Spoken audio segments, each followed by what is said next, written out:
हो गया है। आ जाओ प्यारे विद्यार्थियों, अभी तक जुड़ने वाले विद्यार्थियों में हमारे साथ जुड़ चुके हैं कौन? कम है। एक बार थोड़ी सी संख्या बढ़ाने का प्रयास करेंगे। एक बार संख्या बढ़ाने का प्रयास करेंगे आप सभी विद्यार्थी, जो भी हमारे प्यारे प्यारे विद्यार्थी हैं, लवली लवली स्वीट स्वीट से विद्यार्थी हैं, सभी प्यारे विद्यार्थियों,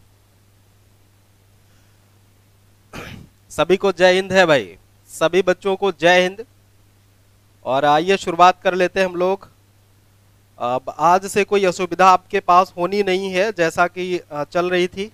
हाँ, पुष्पेंद्र गुड मॉर्निंग, रीना मौर्य, विकास पांडे, सौरभ पाल और क्या ये भागवत सिंह, स्वाट एंड हाँ स्वाट, ये क्या लिखे हैं? स्पीकर लिखे हैं।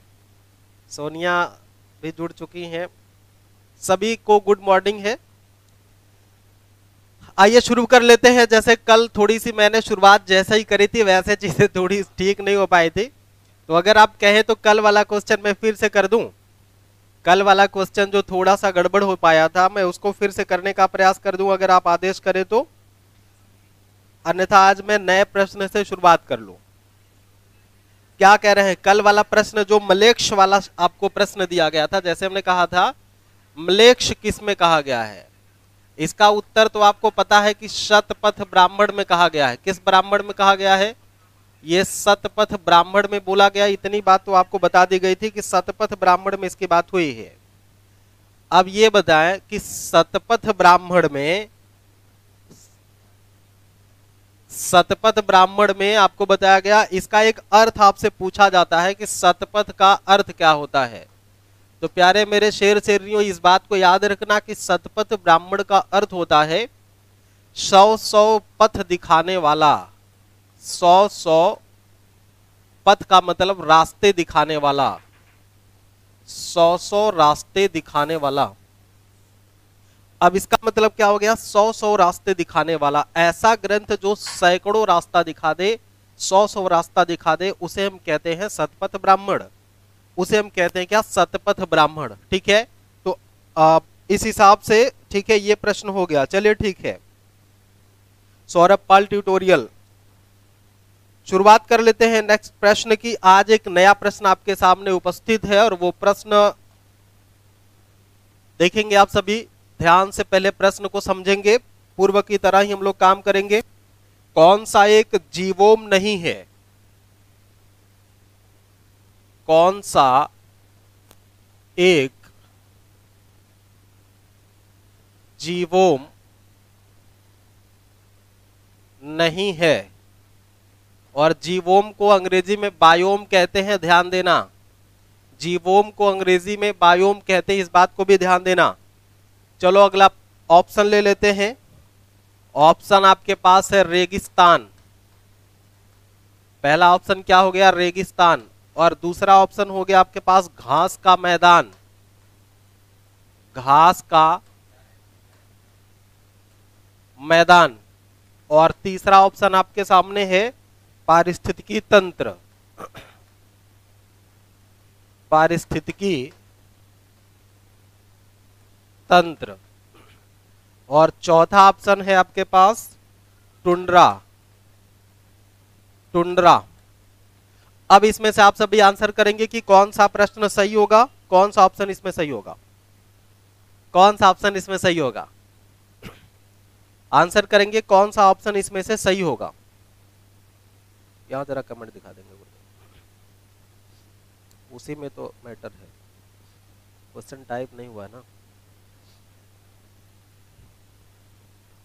कोई बात नहीं, कोई क्वेश्चन टाइप नहीं ना, इसे तो देख रहे हैं। चलिए कुछ दे दिए हैं आप लोग।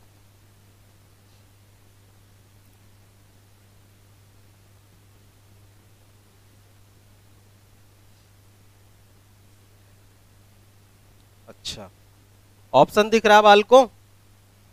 चलिए ठीक है, मैं इसको चेंज किए दे रहा हूं अभी, ये जस्ट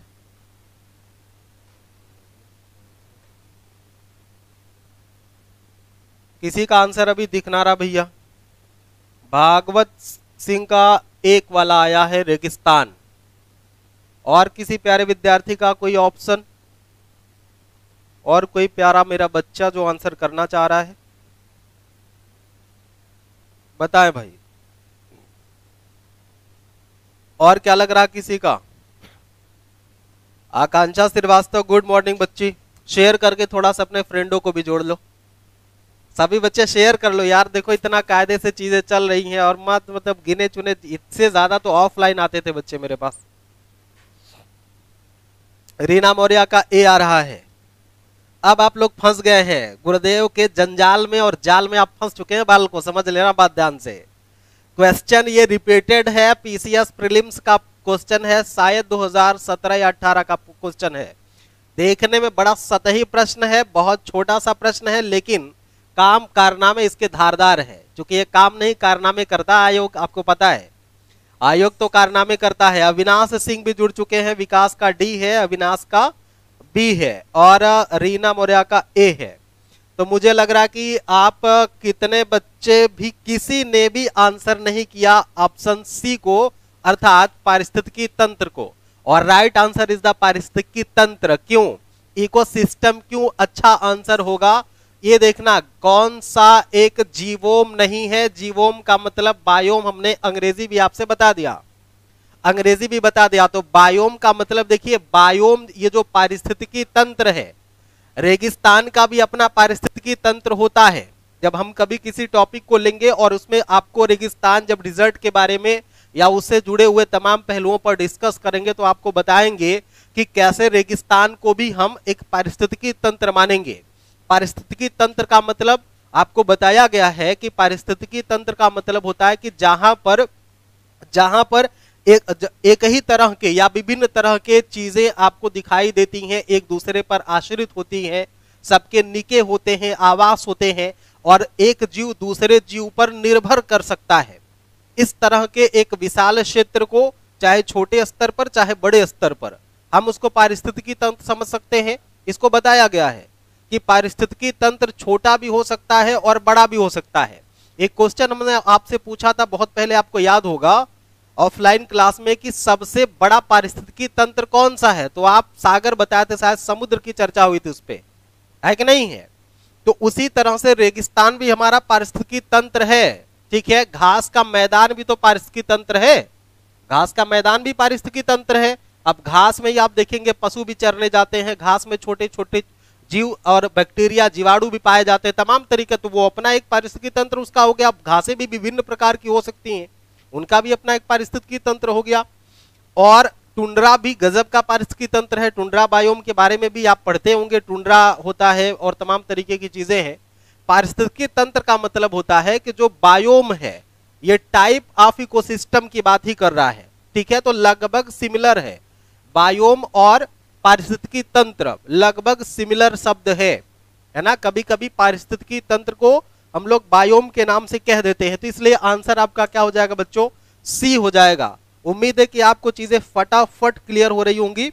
आइए नेक्स्ट प्रश्न की तरफ, धारदार प्रश्न लेते हैं, गजब का प्रश्न है, और यह भी प्रश्न रिपीटेड है। बालकों ये भी प्रश्न रिपीटेड है, आ जाओ, ये भी प्रश्न रिपीटेड है। और अगला प्रश्न क्या होगा आपके लिए? और अगला प्रश्न ये रहा, सुमेल करना है।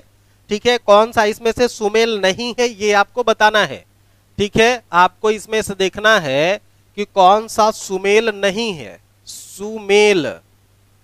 सुमेल नहीं है ये आपको बताना है।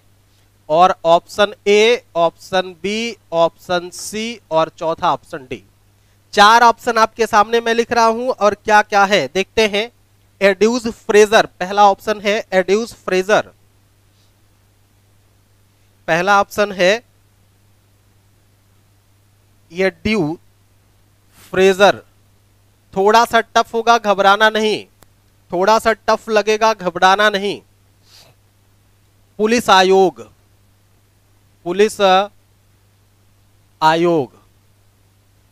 और दूसरा ऑप्शन है Antony McDonald. Antony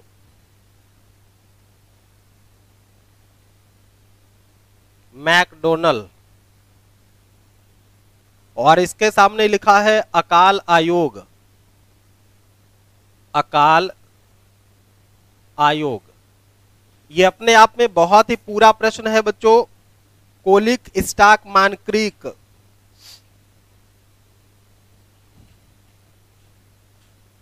Colin stock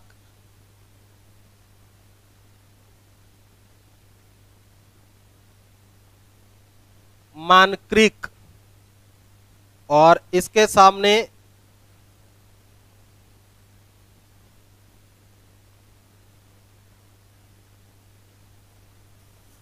सीमा निर्धारण आयोग, और चौथे ऑप्शन में है थॉमस रॉबर्टसन,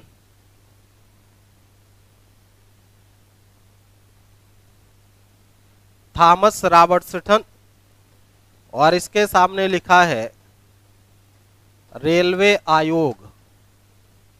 और अब आप लोग अपने सामने जो भी किताब खोल के बैठे हैं उसी को देखते मत रह जाना, उसी को देखते मत रह जाना। चलो थोड़ा सा टफ है लेकिन आप लोग कर पाएंगे, ये पूरा का पूरा उम्मीद है मुझे।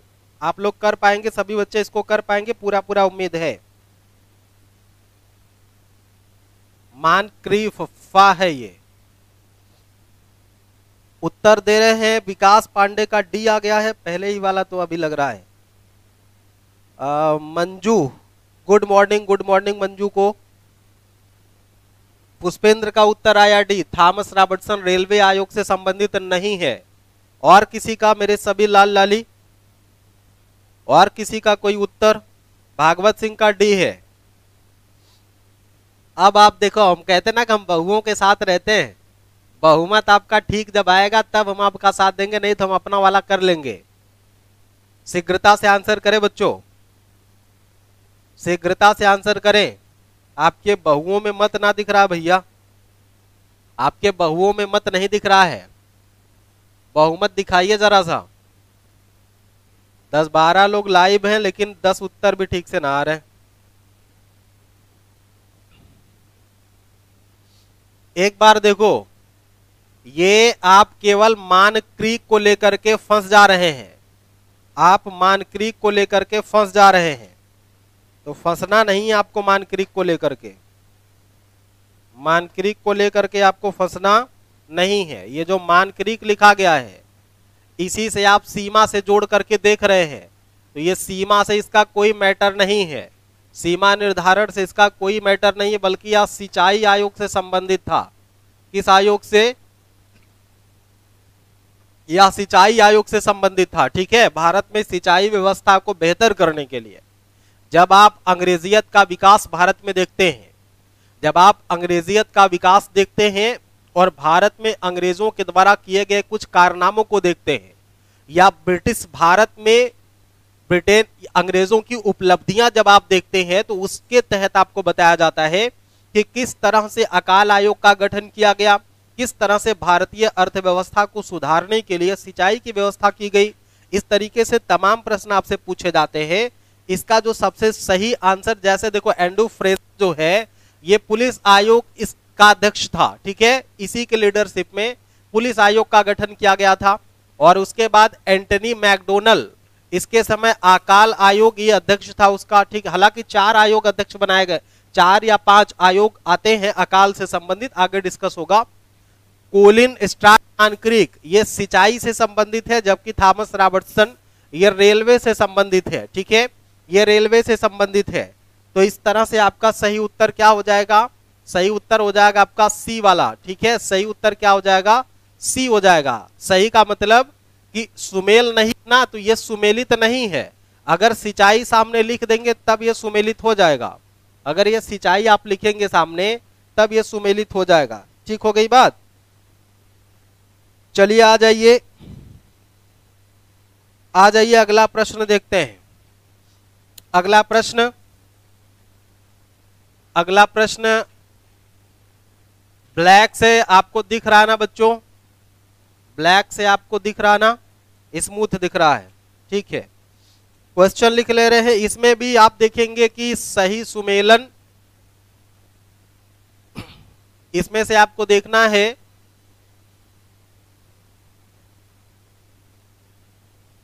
गलत जोड़े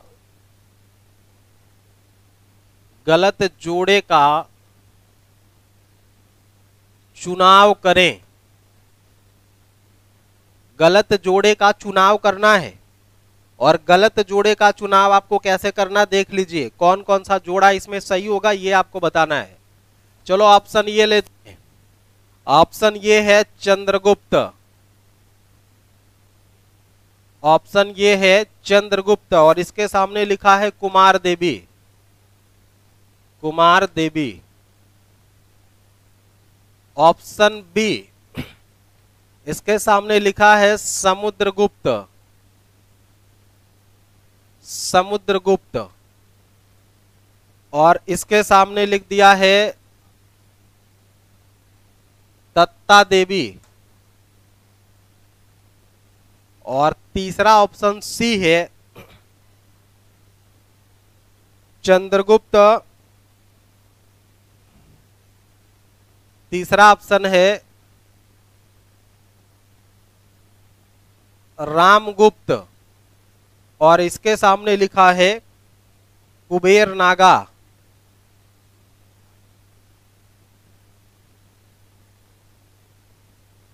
कुबेर नागा। चौथा ऑप्शन है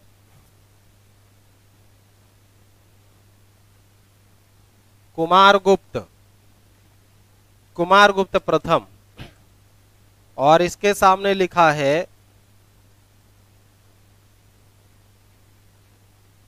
अनंत देवी। अब 4 गुप्तकालीन शासक हैं, और 4 शासकों की एक एक पत्नियां हैं।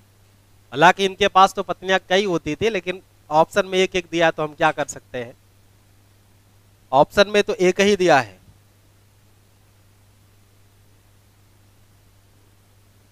भक्ति सॉन्ग भजन,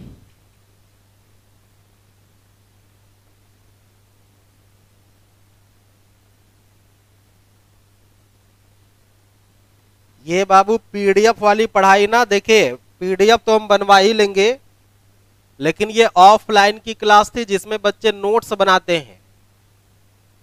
जिसमें बच्चे नोट्स बनाते हैं, तो बच्चे लिख भी रहे हैं, नोट्स भी बना रहे हैं। जितने भी बच्चे हमारे ऑफलाइन के हैं जो ऐप पे पढ़ते हैं, वो सब नोट्स बना के पढ़ रहे हैं, इसलिए बता रहे हैं। इसलिए जब तक हम लिखते हैं तब तक आप भी लिख लेंगे, है ना। पीडीएफ से पढ़ करके, पीडीएफ से पढ़ा करके व्यवसायिक हुआ जा सकता है, टिकाऊ ज्ञान नहीं हो सकता है। आपका ज्ञान टिकाऊ नहीं हो सकता है पीडीएफ पे।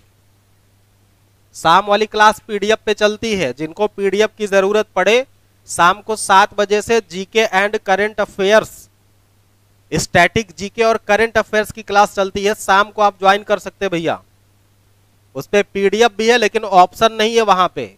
जिनकी बहुत तैयारी हो वो आकर के वहां अपने आप को आजमा सकते हैं। चले बच्चा लोग,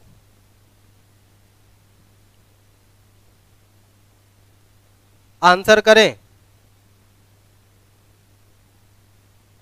आंसर करें भैया।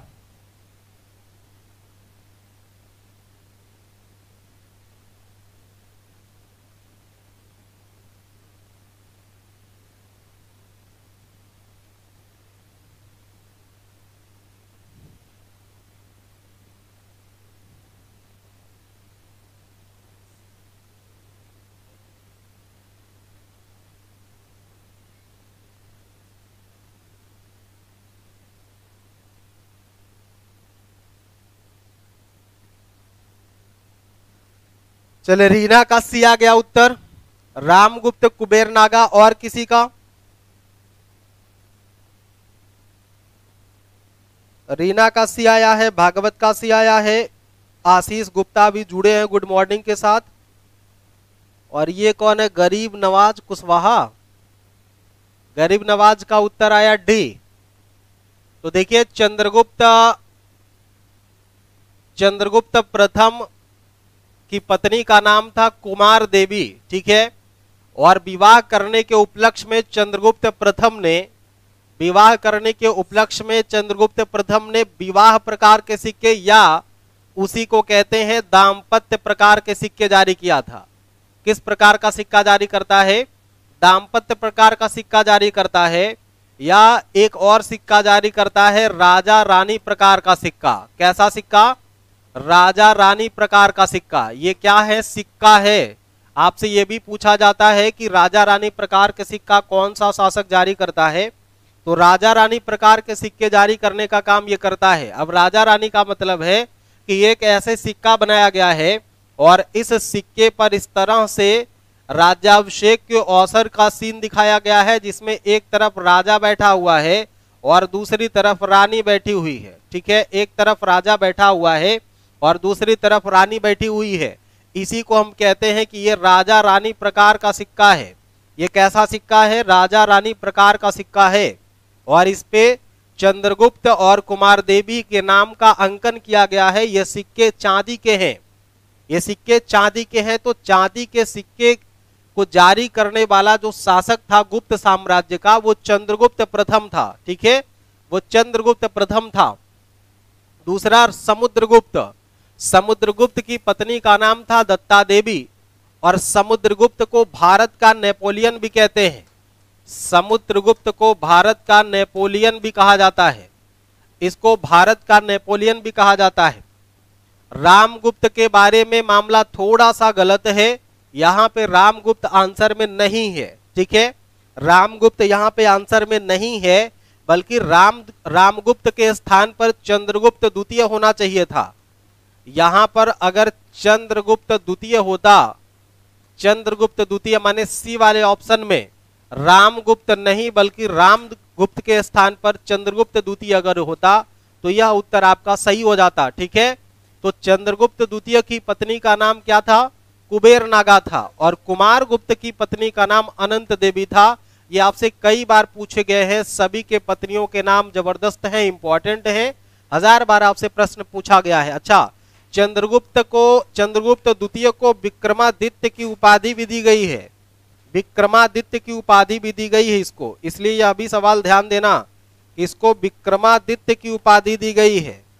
विक्रमादित्य की उपाधि दी गई है। ठीक है, चंद्रगुप्त द्वितीय विक्रमादित्य, और इसी ने चंद्रगुप्त ने वास्तव में हम कह सकते हैं कि गुप्ता साम्राज्य को एक बेहतर स्थायित्व प्रदान कराता है। गुप्त साम्राज्य को एक बेहतर स्थायित्व प्रदान कराता है। चलिए आगे बढ़ते हैं नेक्स्ट प्रश्न की ओर। अगले प्रश्न की ओर बढ़ते हैं। अगले प्रश्न की ओर बढ़ते हैं।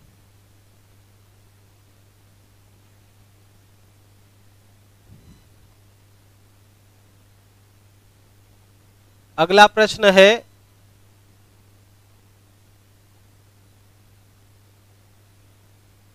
श्रीहरिकोटा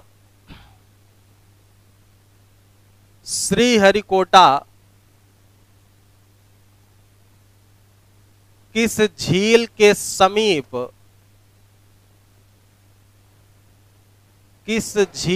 समीप स्थित है? श्रीहरिकोटा किस झील के समीप स्थित है? 4 ऑप्शन है आपके पास। 4 ऑप्शन है आपके पास। पहला ऑप्शन है पुलिकट। पहला ऑप्शन है पुलिकट झील। दूसरा ऑप्शन है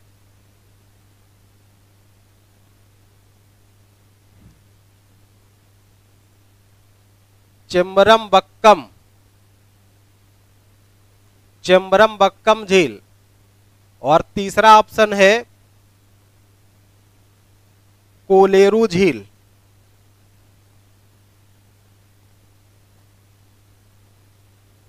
कोलेरू झील, और चौथा ऑप्शन है उस्मान झील।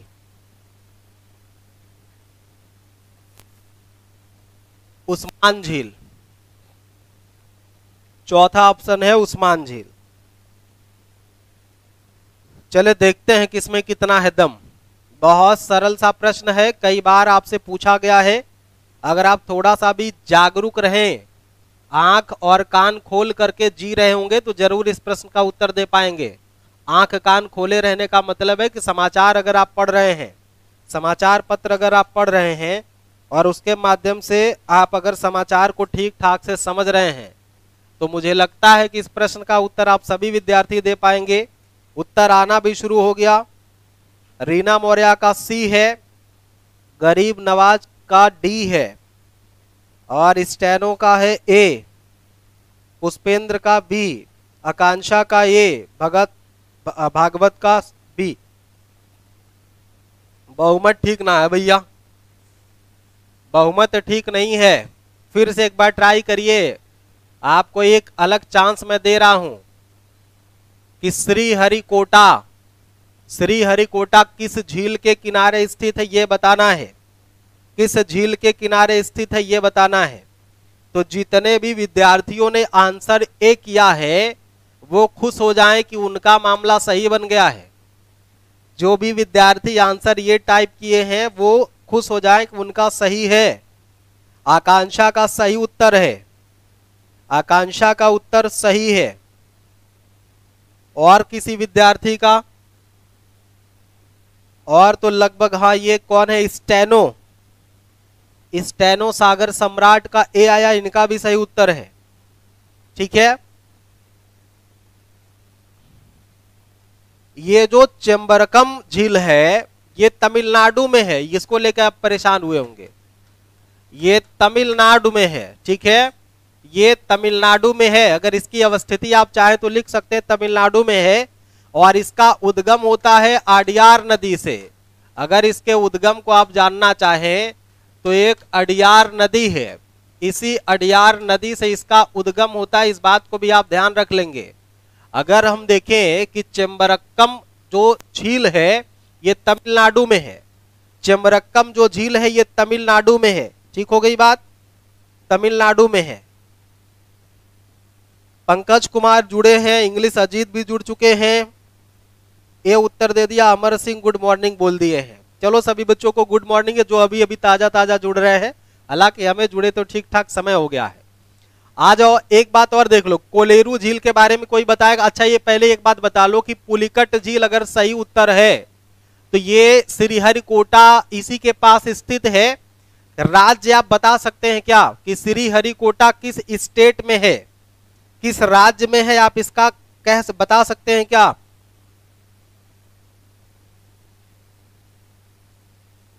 किस राज्य में है श्रीहरिकोटा?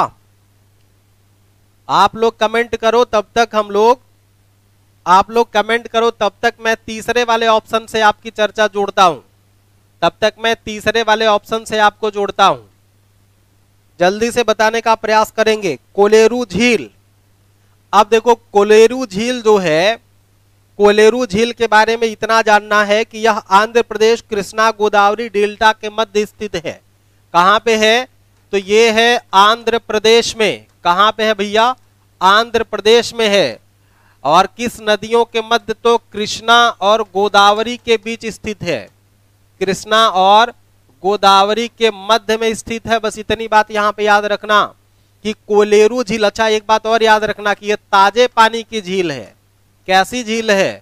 ताजे पानी की झील है, ताजे पानी की झील है। आपको पता है कि झील कई तरह से होता है। एक लैगून झील होती है, लैगून का मतलब खारा पानी। लैगून का मतलब क्या होता है सभी लाल लाली? खारा पानी। अदनान अहमद का आंध्र प्रदेश उत्तर आया। हाँ ठीक है, बाकी लोग भी आंसर कर लें। और यार तुम लोग अगर गलत हो जाता तो डिलीट मत किया करो यार भाई, डिलीट मत किया करिए, कोई रेपुटेशन आपकी नहीं घट जा रही है।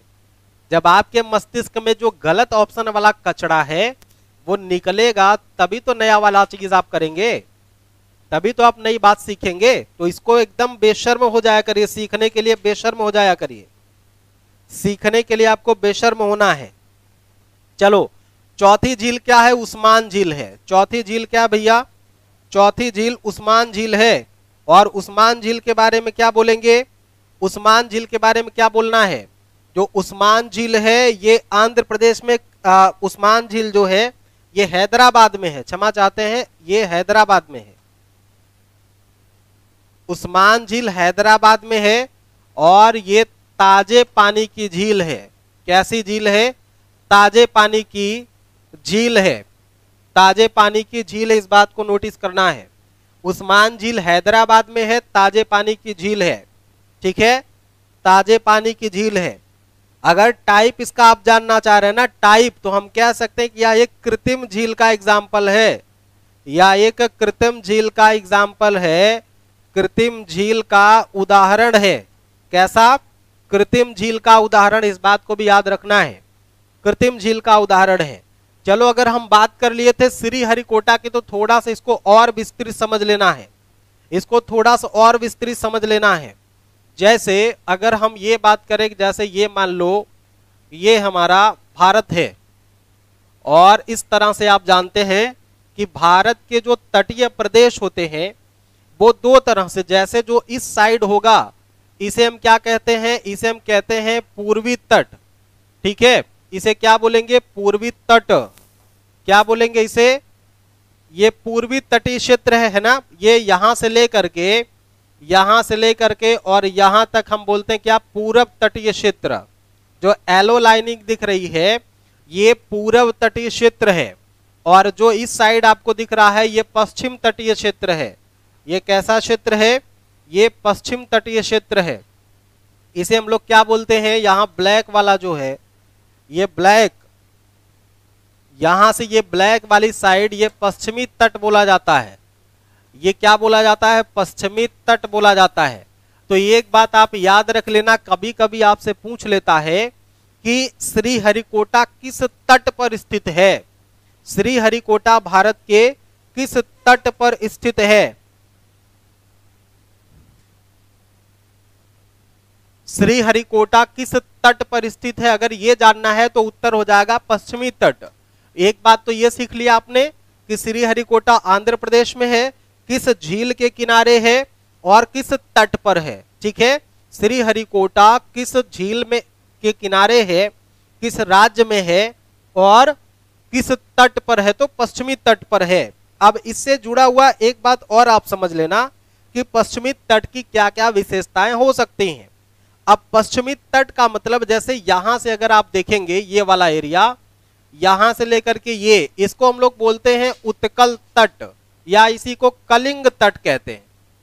इसी को हम लोग उत्कल तट या कलिंग तट कहते हैं। और इसी के बाद छोटा सा एक एरिया यहां से मिलेगा जिसको हम कहते हैं उत्तरी सरकार, जिसे हम क्या बोलते हैं? उत्तरी सरकार। और उत्तरी सरकार से अगर और आप नीचे खिसकेंगे तो आपको एक और एरिया मिलेगा जिसे हम आंध्रा का तट कहते हैं। ये है आंध्रा का तट। ठीक है, आंध्रा का तट, आंध्र प्रदेश का तट। ठीक है, आंध्र प्रदेश का तट। और नीचे अगर उतरेंगे तो हम देखेंगे कि कोरोमंडल तट मिलेगा, जिस पर चेन्नई स्थित है। यहां से लेकर के यहां तक कहते हैं कोरोमंडल तट। कोरोमंडल तट, इसको क्या बोलेंगे? कोरोमंडल तट। अब इधर देखो गुजरात का तट है ना, गोवा का तट यहाँ पे आ जाएगा। उसके बाद यहाँ पे आप देखोगे केरल का तट आ जाएगा, है ना, केरल का मालाबार तट। केरल में कौन सा तट है? मालाबार तट है। केरल का मालाबार तट है, कई बार आपसे पूछा गया एग्जामिनेशन में। ऐसे करके तमाम तट हैं, तमाम तटों में बटा हुआ है। और यहाँ पे जो तमिलनाडु वाला एरिया है, ऐसे देखो यहाँ पे श्रीलंका लटका हुआ है। और यहाँ पे जो बीच वाला एरिया ये बनता है, ये पाक जल संधि है। क्या है? पाक जल संधि है। क्या है भैया? पाक जल संधि। ये क्या है? तो ये पाक जल संधि है, जो किसे किसे अलग कर रही है? भारत और श्रीलंका को। ये क्या है मुन्ना? श्रीलंका है। क्या है? श्रीलंका है। और ये अपना स्वर्ग से सुंदर भारत। ठीक है, अपना स्वर्ग से सुंदर भारत और श्रीलंका किस जल संधि से अलग होता है? किस जल संधि से अलग होता है? तो हम कहेंगे किस जल संधि से अलग होता है, तो हम क्या बोलेंगे? हम बोलेंगे इसको पाक जल संधि से अलग होता है। अब देखो पश्चिमी तट में क्या क्या देखा। अच्छा, एक चीज और ध्यान रखना, एक चीज और यहां पे ध्यान रखना है कि जो श्रीहरिकोटा है ये पुलिकट झील में स्थित है, पुलिकट झील के पास स्थित है और ये आंध्र प्रदेश में है। ठीक है, आंध्र प्रदेश में, इस बात को याद रखना है। यहां आंध्रा तट पे आप देखेंगे तो यहां पे एक झील आपको दिखेगी, यहां पे एक झील है जिसे हम पुलिकट झील कहते हैं, पुलिकट झील कहते हैं। ठीक है, और इसी झील पर श्रीहरिकोटा स्थित है। यहां पे यहीं पर क्या है, इसी के पास श्रीहरिकोटा स्थित है, श्रीहरिकोटा स्थित है, श्रीहरिकोटा स्थित है। इस बात को भी आपको ध्यान रखना है, श्रीहरिकोटा स्थित है। और जो कोरोमंडल का तट है हमारा, जो कोरोमंडल का तट है, यहीं पे आप देखेंगे एक झील, आपको झील नहीं मतलब वो बीच पाया जाता है, एक बीच है। पुष्पेंद्र सर गलत है, क्या गलत है भाई, क्या गलत है, जरा सा स्पष्ट करें आप।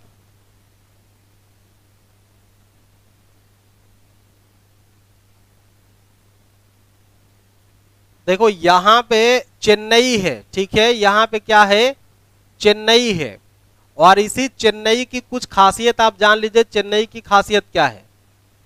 चेन्नई से दो बातें आपको याद रखना। इसी चेन्नई में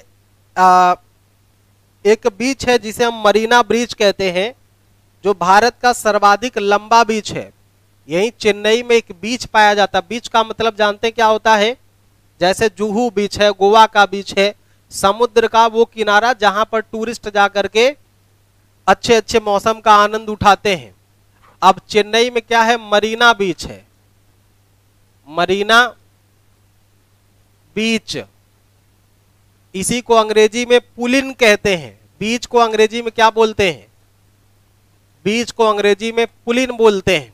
कभी कभी आपसे पूछ देगा कि मरीना पुलिन किस राज्य में है या कहां पर है, तो चेन्नई में है। ठीक है, इसको आप देखेंगे कि मरीना बीच या मरीना पुलिन चेन्नई में है। और चेन्नई से हम लोग समुद्र तल को मापते हैं। समुद्र तल का मापन हम लोग कहां से करते हैं, समुद्र तल का मापन कहां से किया जाता है, चेन्नई से ही किया जाता है। तो इस तरह से आपने ये देखा कि श्रीहरिकोटा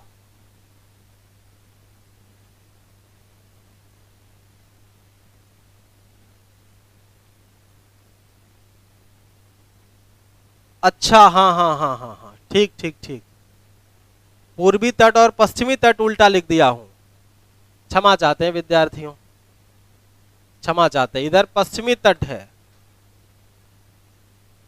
ये पश्चिमी तट है और इधर पूर्वी तट है।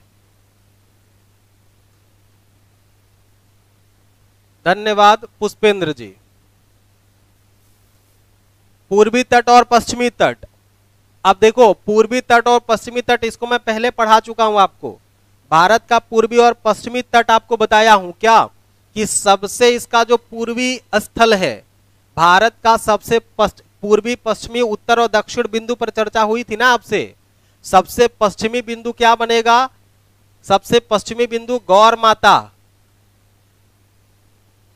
गौर माता या मोता, ठीक है। और सबसे पूर्वी बिंदु गौर माता है या गौर मोता, पश्चिमी बिंदु, सबसे पश्चिमी बिंदु गौर माता है गुजरात में, ठीक है, गौर माता गुजरात में है। और सबसे पूर्वी बिंदु इसका बताया गया था अरुणाचल प्रदेश किबीथू में है। अरुणाचल प्रदेश, अरुणाचल प्रदेश में एक स्थल है जिसे हम किबीथू कहते हैं, किबीथू में है, ठीक है। इस बात को भी आप ध्यान ले लेंगे कि इधर आपका बनेगा पूर्वी तट, इधर बनेगा पश्चिमी तट। आपको इसको मैं बता चुका हूं, एक बार फिर से देख लीजिए। इधर उत्तर हो जाएगा, दक्षिण हो जाएगा, पूर्व हो जाएगा और इधर पश्चिम हो जाएगा, ठीक है। तो भारत का सबसे उत्तर और पूरब पश्चिम, इंदिरा कॉल, इंदिरा पॉइंट, या यहीं पे आप देखेंगे कि एक एरिया पड़ेगा कन्याकुमारी जिसे आप कहते हैं, या इसी को हम लोग क्या बोलते हैं, कन्याकुमारी बोलते हैं ना।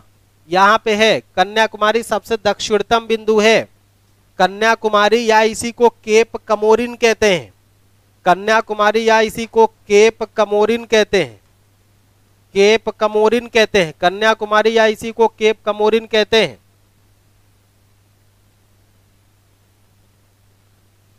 चले ठीक है, बस बहुत ज्यादा फैक्ट इस पे हो गया, बहुत सारी बातें हो गई हैं। अब आगे हम लोग बढ़ते हैं नेक्स्ट क्वेश्चन की ओर। अगला प्रश्न देखते हैं, अगला प्रश्न देखते हैं। अगला प्रश्न क्या है? अगला प्रश्न क्या है आपके पास? अगला प्रश्न क्या है? अगला प्रश्न है कि बुद्ध के महापरिनिर्वाण का प्रतीक चिन्ह क्या है? बुद्ध के महापरिनिर्वाण का, बुद्ध के महापरिनिर्वाण का प्रतीक क्या है? बुद्ध के महापरिनिर्वाण का प्रतीक क्या है? अब 4 ऑप्शन आपके सामने लिखना है। पहला ऑप्शन है हाथी, और दूसरा ऑप्शन है सांड, तीसरा ऑप्शन है स्तूप, तीसरा ऑप्शन है स्तूप, और चौथा ऑप्शन है पद चिन्ह। पद चिन्ह, हाथी, सांड, स्तूप और पद चिन्ह, इनमें से कौन सा उत्तर सही है और सटीक है? सबसे सही, सटीक, सुंदर और मजबूत टिकाऊ आंसर करेंगे आप सभी।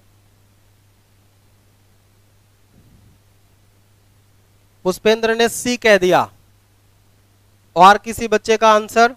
पुष्पेंद्र ने सी आंसर बोला है, सोनिया का सी आया, सोनी का डी आया है, आकांक्षा का सी आया है। बुद्ध के महापरिनिर्वाण का प्रतीक क्या है?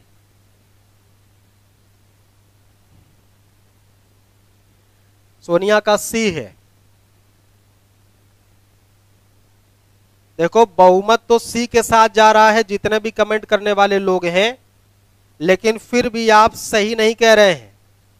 इसके बावजूद भी आपका उत्तर सही नहीं है। सही कैसे नहीं है? अब देख लो, जो हाथी प्रतीक चिन्ह है बुद्ध के किस जीवन से, तो हाथी उनके गर्भ में आने का प्रतीक माना जाता है। गर्भ में आने का प्रतीक है। बुद्ध जब गर्भ में आए तो उसका प्रतीक क्या है? हाथी है। और सांड बुद्ध के यौवन का प्रतीक माना जाता है। सांड बुद्ध के यौवन का प्रतीक माना जाता है, जबकि स्तूप बुद्ध के मृत्यु का प्रतीक माना जाता है। अर्थात बुद्ध की मृत्यु की घटना जो थी, वो उसका जो आप चिन्ह है, प्रतीक है, वो स्तूप है। ठीक है, मृत्यु का स्तूप है। जबकि हमने पूछा है महापरिनिर्वाण का प्रतीक क्या है, तो पद चिन्ह होता है। निर्वाण या महापरिनिर्वाण, महापरिनिर्वाण, महापरिनिर्वाण का प्रतीक चिन्ह क्या है? पद चिन्ह है। इसका मतलब हुआ कि जो इस प्रश्न का सही उत्तर है वो पद चिन्ह है। आप मृत्यु और महापरिनिर्वाण या निर्वाण में कंफ्यूज कर रहे हैं। आप मृत्यु और निर्वाण दोनों को सेम या तो समझ ले रहे हैं। हाथी गर्भ में आने का प्रतीक, सांड यौवन का प्रतीक, स्तूप मृत्यु का प्रतीक, और पद चिन्ह जो है ये इनके निर्वाण का प्रतीक माना जाता है। अगर कुछ और प्रतीकों की हम बात कर लें, जैसे इनके जीवन से जुड़ा हुआ एक घटना, एक प्रतीक है कमल। ठीक है, तो कमल इनके जन्म का प्रतीक है। कमल बुद्ध के जन्म का प्रतीक है। इनके कैसे प्रतीक है? जन्म का प्रतीक है। और एक पशु इनके जीवन में बहुत अच्छी भूमिका निभाता है, घोड़ा, जो गृह त्याग का प्रतीक है। गृह त्याग का प्रतीक है। एक वृक्ष इनके जीवन से जुड़ा है, पीपल। पीपल इनके ज्ञान अथवा बोधि का प्रतीक है। पीपल इनके ज्ञान अथवा बोधि का प्रतीक है। और शेर एक पशु जुड़ा हुआ है जो इनके समृद्धि से जुड़ा हुआ है। शेर बुद्ध के समृद्धि से जुड़ा हुआ है। ठीक है, बुद्ध के समृद्धि से जुड़ा हुआ है। बुद्ध के समृद्धि समृद्धि से जुड़ा हुआ है। ठीक है, अब अगर आपसे इस तरह से प्रश्न पूछ रहा है तो आप इसका उत्तर देने के लिए बेहतर ढंग से तैयार हैं। इस तरह से जो भी प्रश्न आपसे पूछे जा रहे हैं, समरेश यादव का सी आया, सोनिया का सी आया, लगभग सभी का, आनंद शुक्ला और ज्योति मौर्य, 2 बच्चों का डी आया था, लगभग बाकी सभी लोग, हाँ सोनी का डी आया था, 3 लोगों का डी आया है, बाकी सब सी के चक्कर में परेशान थे। ठीक है, तो उम्मीद है कि अब आप इस तरह के प्रश्न को गलत करने की जिद में नहीं रहेंगे, अब आप सही करने की जद में आ जाएंगे। आ जाओ, कमल क्या है? कमल जन्म का प्रतीक, घोड़ा। अच्छा, घोड़े का नाम कंथक था, घोड़े का नाम कंथक था, इस बात को याद रखना। पीपल, पीपल वृक्ष, इसी के नीचे इनको ज्ञान की प्राप्ति हुई थी। शेर इनके समृद्धि का प्रतीक है। ठीक है, शेर इनके समृद्धि का प्रतीक है। तो आइए, उम्मीद है कि बात समझ गए होंगे। समरेश यादव पूछ रहे हैं कि निर्वाण का क्या मतलब है। देखिए, निर्वाण जो होता है, सीख लीजिए, एक बार देख लीजिए निर्वाण क्या होता है। सभी लोग ध्यान से देख लेंगे निर्वाण क्या होता है, क्योंकि सभी को निर्वाण की जरूरत पड़ती है। बौद्धिज्म के 2 शब्द हैं, एक शब्द निर्वाण है और दूसरा शब्द महापरिनिर्वाण है। एक शब्द निर्वाण है और दूसरा शब्द क्या है? महापरिनिर्वाण है। अब इन 2 शब्दों के स्पेसिफिक अर्थ क्या है, इनकी विशिष्टता में इसके अर्थ क्या है। देखें, अगर हम निर्वाण की बात करें या इसका अर्थ समझें, तो निर्वाण का अर्थ होता है भैया दीपक का बुझ जाना, दीपक का बुझ जाना। अब कैसे दीपक का बुझ जाना, कैसे दीपक का बुझ जाना? अब ये कैसे आपको पता चलेगा कि आपका दीपक बुझा कि नहीं बुझा? दीपक का बुझ जाने का मतलब है, इसका जो सेंस है कि दीपक का बुझ जाना, इसका मतलब है कि सांसारिक वस्तुओं से, सांसारिक वस्तुओं से, सांसारिक वस्तुओं से मन का बिलगाव, मन का बिलगाव ही क्या है? निर्वाण है। अब कैसे? एक एग्जाम्पल से आप समझें। अगर मान लीजिए ये कोई एक लड़का है और ये कोई एक लड़की है, पहली ही नजर इन्होंने देखा और पहली ही नजर में नैना 4 हो गया। कितना हो गया? 4 हो गया। 2 लोग मिलेंगे तो 4 होगा, 4 हो गया। अब दोनों गाना गाने लगे, हम दिल दे चुके सनम, ठीक है, मैंने दिल तुझको दिया, तूने दिल मुझको दिया, रमैया वस्ता भैया। गाना गाने लगे और गाना गाने के बाद कंडीशन ये आई कि अब ये लड़का जो है ये प्रयागराज चला आया था तैयारी करने बीट एग्जाम्स के साथ, और पता चला कि जब कुंभ का मेला हुआ था तो मेला में इसने अचानक, अच्छा कई साल बीत गए थे, इसको कई बरिस बीत गए थे कि ये क्या कर रहा था, भूल चुका था उसको। अब आकर के पढ़ाई कर रहा है, सब कुछ काम ठीक इसका चल रहा है।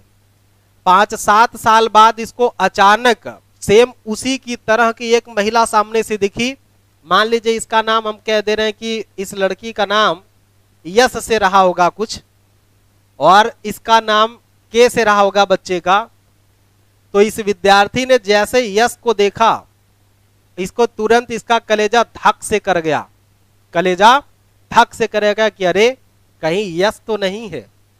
ये बताओ, आज के 8 साल पहले जिस सामान को उसने देखा था और 8 साल तक वो उससे अलग होने के बाद भी उसके मन में अचानक वो वस्तु देखने से उस तरह का भाव उत्पन्न होना, क्या दोनों की जुदाई को परिभाषित कर रहा है?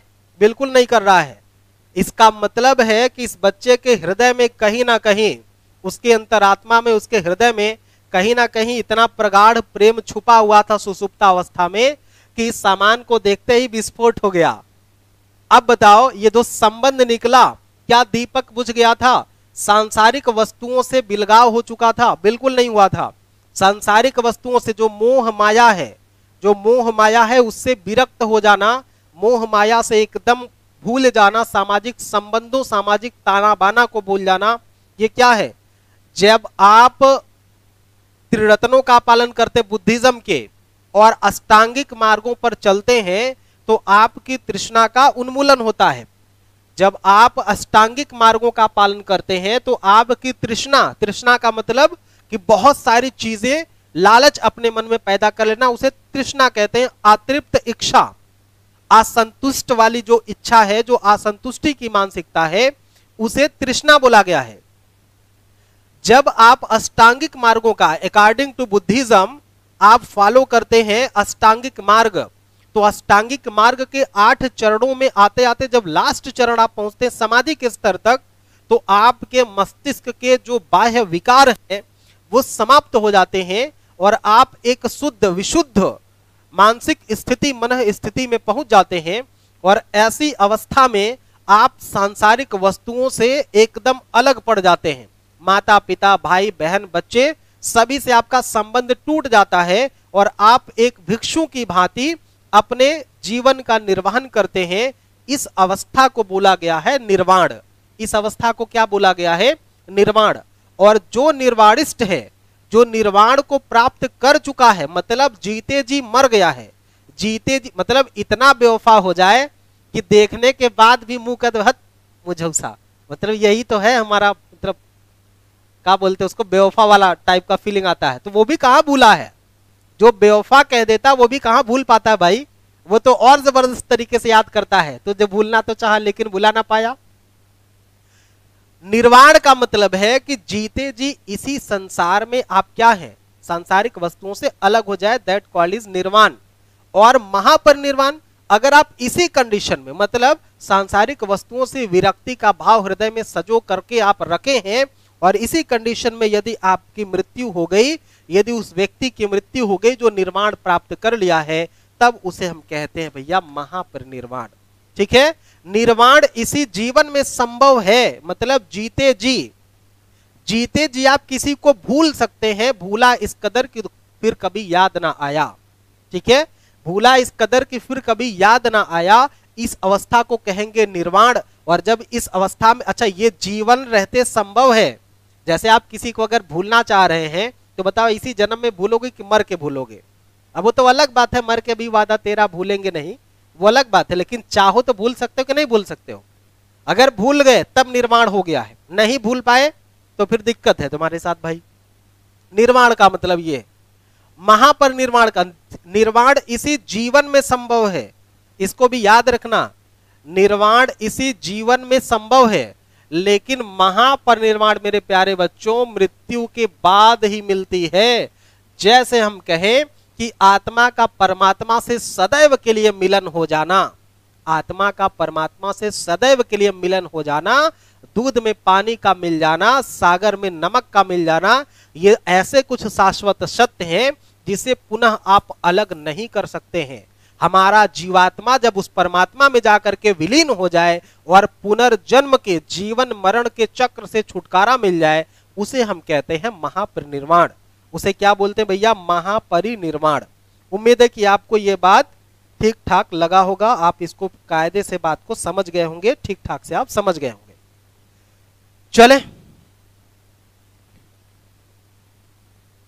मुझे लगता है कि अब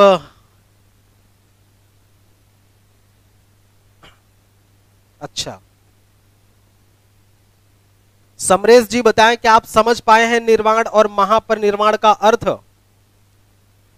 समरेश जी बताएंगे क्या आप महानिर्वाण और निर्वाण का अर्थ समझ पाए हैं?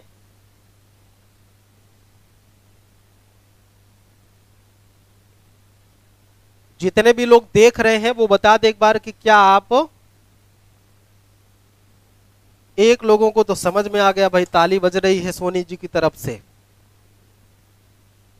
चलें अगला प्रश्न देखते हैं, अगला प्रश्न देखते हैं।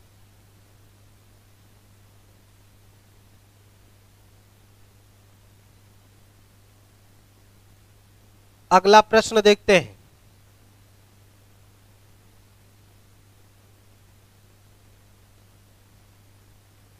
अगला प्रश्न है,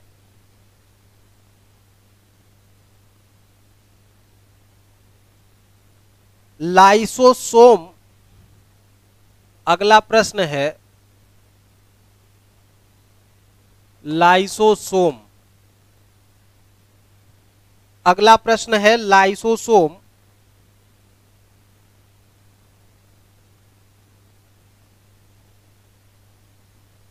लाइसोसोम की खोज किसने किया था? लाइसोसोम की खोज किसने किया था, यह बात आपसे प्रश्न के रूप में पूछा जा रहा है। तो पहला ऑप्शन है कैमिलो गोल्जी, पहला ऑप्शन है कैमिलो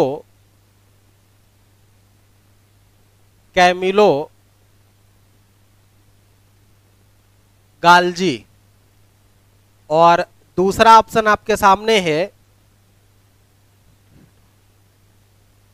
डी डुवे, और तीसरा ऑप्शन आपके सामने है, तीसरा ऑप्शन है अल्टमैन, तीसरा ऑप्शन है अल्टमैन, और चौथा ऑप्शन है बाबेरी। बाबेरी। चले भैया, समरेश जी ने कह दिया बहुत अच्छे ढंग से। चलिए ठीक है, जो हमने कहा आप समझ गए, अच्छी बात हो गई। चले लाइसोसोम, नेक्स्ट प्रश्न, लाइसोसोम की खोज किसने किया था ये आपको बताना है। लाइसोसोम की खोज किसने किया था ये आपको बताना है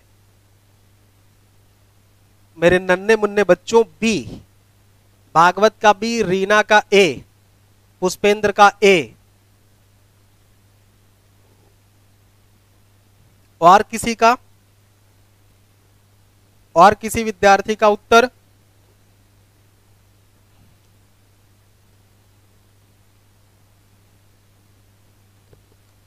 और किसी का उत्तर? आकांक्षा का ए। आकांक्षा तुमको हम डांटेंगे बहुत, एक सवाल ठीक से साइंस का तुम ना कर पाती हो। साइंस की विद्यार्थी होने के बाद भी तुमसे साइंस का ठीक ना होता है। सोनी का बी आया है।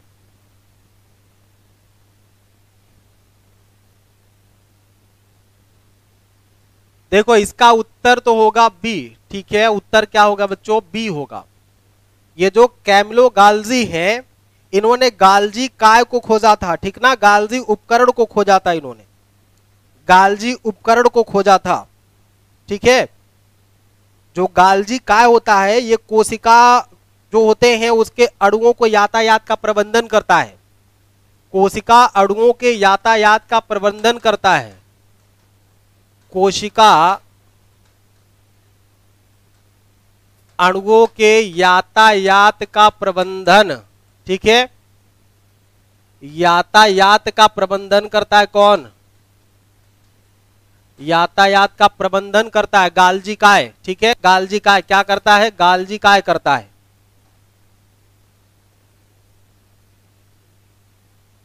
गाल्जी काय।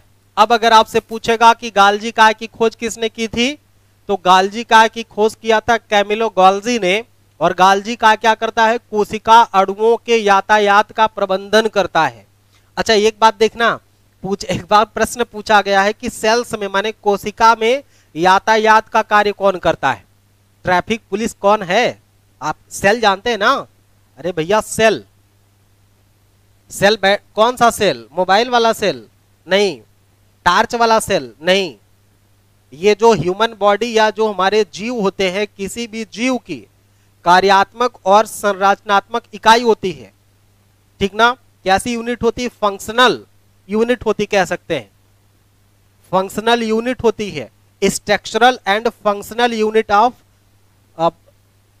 ह्यूमन बॉडी कह सकते हैं, मानव के शरीर में या जीवाणुओं में, सीधा सीधा जीवों का कह सकते हैं। समरेश का बी आ गया। चलिए सभी का उत्तर बी है, तो मैं सीधा सीधा बताना प्रयास कर रहा हूं, किसी का ये है किसी का बी है।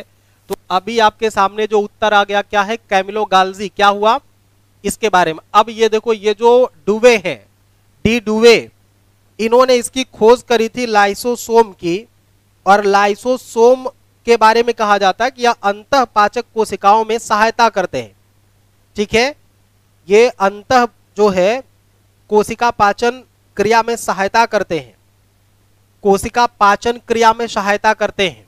लाइसोसोम लाइसोसोम को पाचन थैली कहते हैं, ठीक है, पाचन थैली कहते हैं, लाइसोसोम को पाचन थैली कहते हैं। तीसरा ऑप्शन है आपके सामने अल्टमैन का, इन्होंने माइटोकांड्रिया की खोज की थी। अल्टमैन ने 1886 में माइटोकांड्रिया की खोज की थी। माइटोकांड्रिया, माइटोकांड्रिया,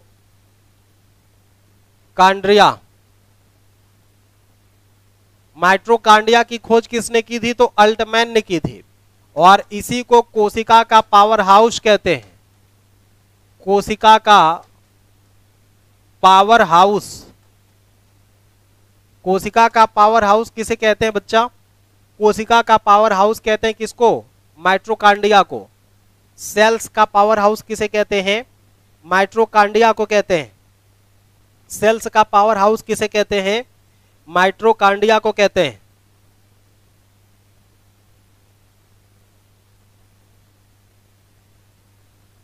माइटोकांड्रिया को कहते हैं। गौलजी का है, भगत सिंह, हाँ ठीक है। अरे भागवत आ जाता है भैया, आपका नाम भगत सिंह आ जाता है हमसे बार बार। एक चौथा ऑप्शन है जिसे आप बाबेरी या बोबेरी कहते हैं, इसने तारक काय के बारे में, यह तारक काय से संबंधित है। तारक काय, ये तारक काय से संबंधित है, ठीक है। ये आदमी कैसे संबंधित है? तारक काय से संबंधित है, तारक काय से संबंधित है।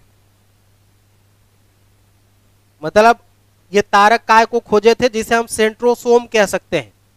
तारक काय को अंग्रेजी में हम लोग सेंट्रोसोम कहते हैं। तारक काय को सेंट्रोसोम कहते हैं, चाहे तो आप लिख सकते हैं सेंट्रोसोम। तारक काय को सेंट्रोसोम कहते हैं, तारक काय को सेंट्रोसोम कहते हैं। बताया भैया? ठीक हो गई बात? एक बार आप लोग बता दें, बात अच्छी हो गई क्या?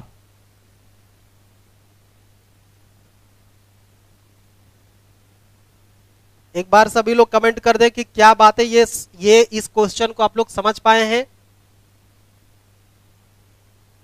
इस क्वेश्चन को आप लोग समझ पाए कि नहीं समझ पाए?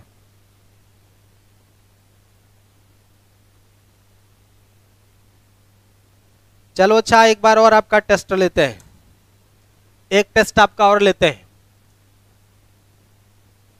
अगला प्रश्न है, मनुष्य के जीवन काल में कितने दांत 2 बार निकलते हैं? मनुष्य के जीवन काल में कितने दांत 2 बार निकलते हैं?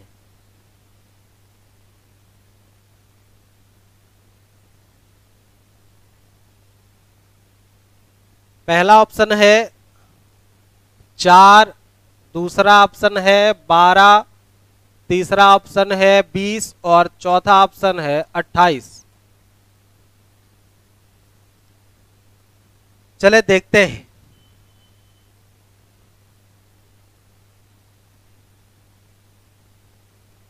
चले भैया देखते हैं, मनुष्य के जीवन काल में कितने दांत 2 टाइम्स, 2 बार कितने दांत आते हैं भैया? अविनाश का 20 आ गया, आकांक्षा का 80 आ गया, अविनाश का 20, पुष्पेंद्र का 20। छोटा सा प्रश्न था, आप लोग कर ही पा रहे इसको। बहुत मतलब ये तो आपका मतलब खुद का व्यक्तिगत अनुभव होगा, है ना।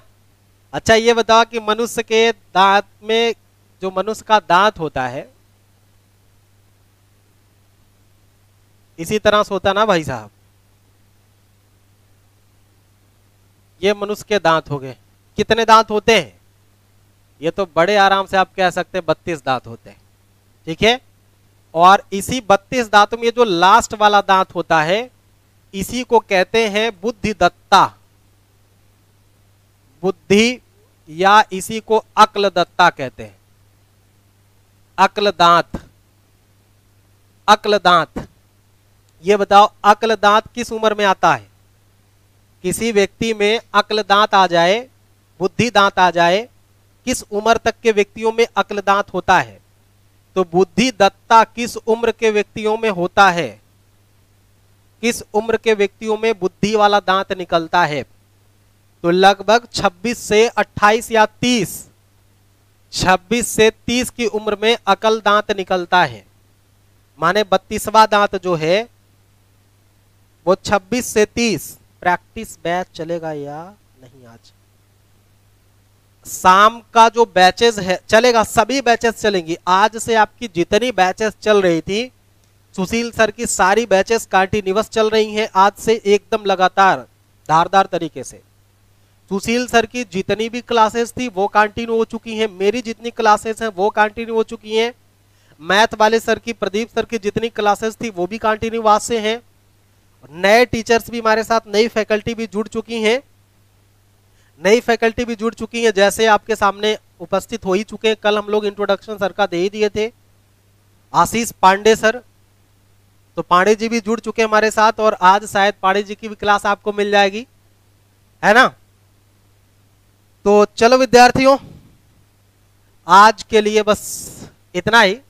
शाम को, हाँ, एक सूचना यह है कि शाम को 7 बजे 7 PM पर अगर आप हमसे जुड़ते हैं इसी चैनल पर, इसी जगह पे, तो वहां पे मैं आपको static GK plus current affairs की क्लासेस देता हूं एकदम फ्री ऑफ कॉस्ट और जबरदस्त। लेकिन ये शर्त है कि यहां पे आपको वैसाखी अर्थात ऑप्शन नहीं दिया जाता। वैसाखी अर्थात यहां पे आपको ऑप्शन नहीं दिया जाता जो शाम वाली क्लास होती है। लेकिन बिल्कुल डरना नहीं है, घबराना नहीं है। सुबह वाली बैचेस में, सुबह वाली क्लास में ऑप्शन के साथ पूरे टॉपिक पे डिस्कस होता है, जिस टॉपिक से प्रश्न बना है उस पर डिस्कस होता है। शाम वाले में हम लोग फैक्ट टू फैक्ट समझने का प्रयास करते हैं, स्टैटिक जीके को समझने का प्रयास करते हैं, स्टैटिक जीके कैसे कैसे आपसे पूछा जाता है। सो प्यारे विद्यार्थियों, आज के लिए थैंक यू। कल मिलते हैं, पूरी ईमानदारी से लड़ेंगे हम लोग। तब तक के लिए सभी को जय हिंद। मिलते हैं हम लोग कल। Okay bye, thank you.